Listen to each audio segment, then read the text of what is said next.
We want to make x the subject of the following equations. We have x squared plus a is equal to b.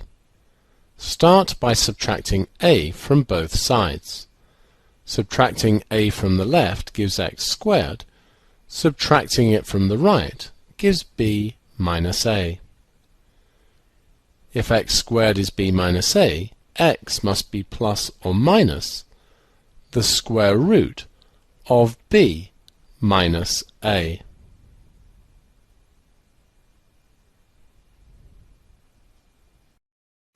We now have that p times x squared over q is equal to r.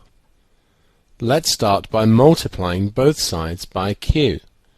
I'm going to show this explicitly on the left. Multiply by q, and note we do the same thing to both sides. Should be clear that the q's cancel, leaving us with px squared is equal to rq. Divide both sides by p gives x squared is rq over p. Taking the square root of both sides, x must be equal to plus or minus the square root of rq divided by p.